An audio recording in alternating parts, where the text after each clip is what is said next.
यह कहानी है एक ऐसी महिला की जिसने अपने फार्म वर्कर्स को मारकर सूअरों को खिला दिया। तो चलिए कहानी को शुरू करते हैं।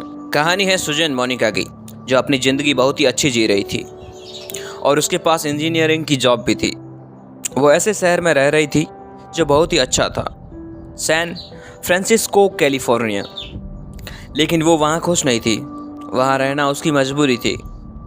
वो ऐसी औरत थी जिसे शांत और अकेला रहना पसंद था, जो कैलिफोर्निया जैसे बड़े शहर में इम्पॉसिबल था। वो जब काम से घर आती थी तो बस यही सोचती थी कि वो इस शहर को छोड़कर बहुत दूर चली जाएगी, ऐसी जगह जहां वह अकेली खुश रह सके।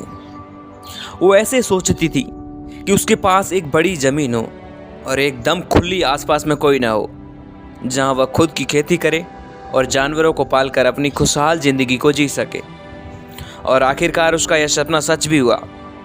1991 को ओरेगन के एक वाइमर टाउन में 20 एकड़ में फैली हुई ज़मीन खरीदती है, जो कि पॉपुलेशन से दूर एक जंगल के अंदर था, जहां आम लोगों का तो नामो निशान भी नहीं था।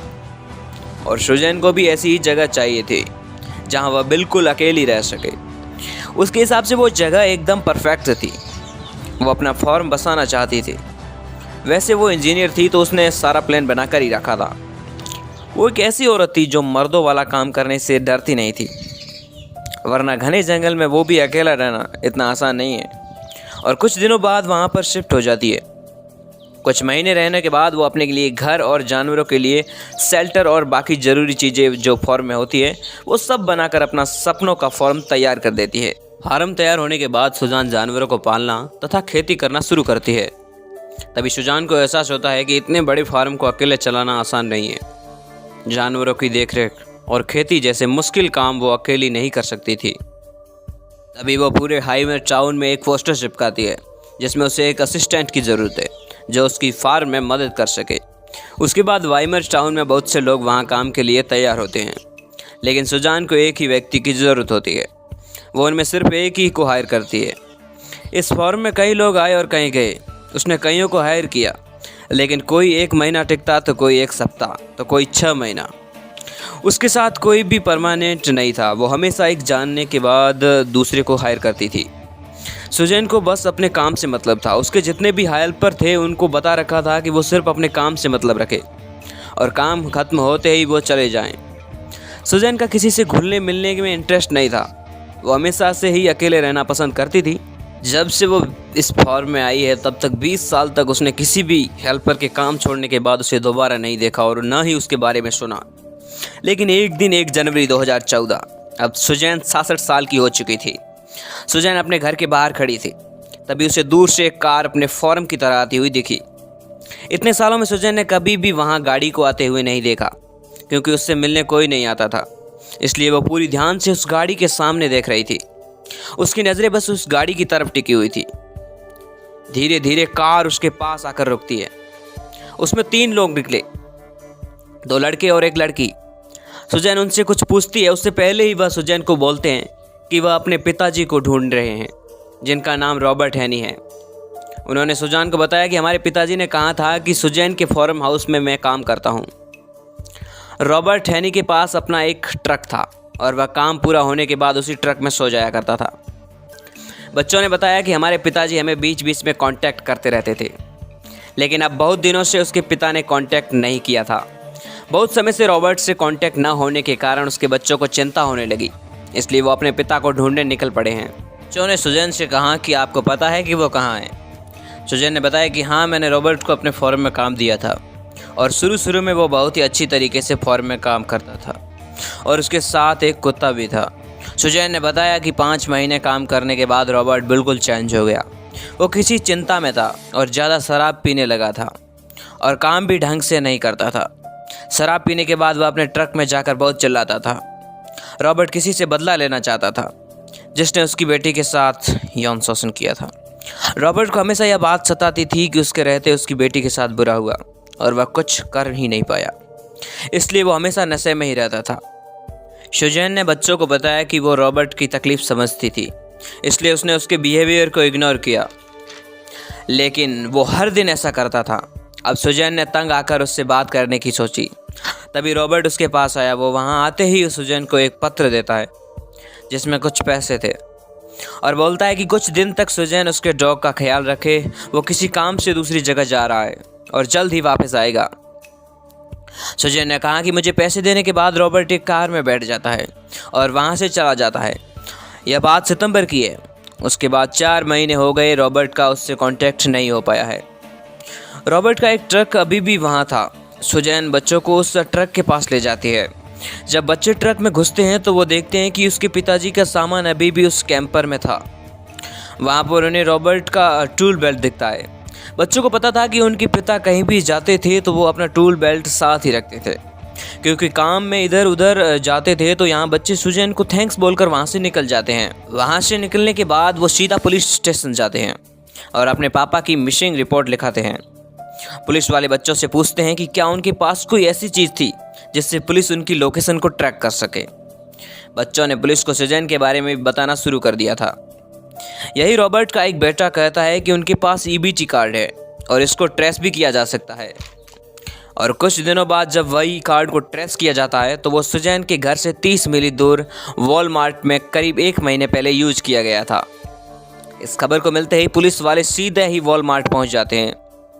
वहां पहुंचने के बाद वह सीसीटीवी फुटेज चेक करते हैं कि आखिर कार्ड किसने यूज किया था। घंटों बैठने के बाद फुटेज में उन्हें कहीं भी रॉबर्ट नहीं दिखा, लेकिन उन्हें वहाँ सुजैन ज़रूर दिखी। उन्हें यह बात जानकर बड़ा अजीब लगा कि सुजैन रॉबर्ट का कार्ड यूज़ कर रही थी। अब पुलिस वालों को सुजैन पर शक हो जाता है और 10 जनवरी 2014 को पुलिस वापस सुजैन के घर पहुंचती है। एक पुलिसकर्मी सुजैन को कहता है, आपसे कुछ ज़रूरी पूछताछ करनी है, कृपया आप अकेले में रूम में आओ। और बाकी पुलिस की टीम पूरे काम की अच्छी तरीके से जांच पड़ताल करती है। पुलिसकर्मी सुजैन से कहता है कि हमें सारा सच पता चल गया है, इसलिए तुम सच सच बता दो और तुम्हें रॉबर्ट का ईबीटी कार्ड भी चुराया है। सुजैन ने बताया कि मैंने ईबीटी कार्ड नहीं चुराया था, बल्कि रॉबर्ट ने मुझे जाते समय खुद ने दिया था ताकि ईबीटी से मैं उसके डॉग के लिए खाना खरीद के उसका ख्याल रख सकूं। उसने कुछ घंटों पूछताछ के बाद पुलिसकर्मी को कोई सुराग नहीं मिलता है। उसे लगता है कि सुजैन जो कह रही है वो सच कह रही है। वह पुलिसकर्मी सर्च ऑपरेशन को वहीं रोक कर उठने ही वाला होता है, तभी एक बाहर से पुलिस वाला आता है और वो सुजैन से पूछताछ कर रहे पुलिसकर्मी के कान में कुछ कहता है, जिससे उसकी आंखें फटी की फटी रह जाती है। और वह सुजैन से कहता है कि तुम्हें अभी के अभी पुलिस स्टेशन चलना होगा। पुलिस स्टेशन ले जाने के बाद इन्वेस्टिगेटर सुजैन के बगल में बैठकर उससे कहता है कि क्या तुम्हारे फॉर्म में किसी की मौत हुई है। उसके बाद जो सुजैन ने कहा वो बहुत ही खतरनाक था, जिसने न्यूज़ हेडलाइन और चौंका कर रख दिया था। सुजैन ने कहा कि अब तक जो भी मैंने आपको बताया है वो एकदम सच है, लेकिन एक बात जो मैंने आपको नहीं बताई।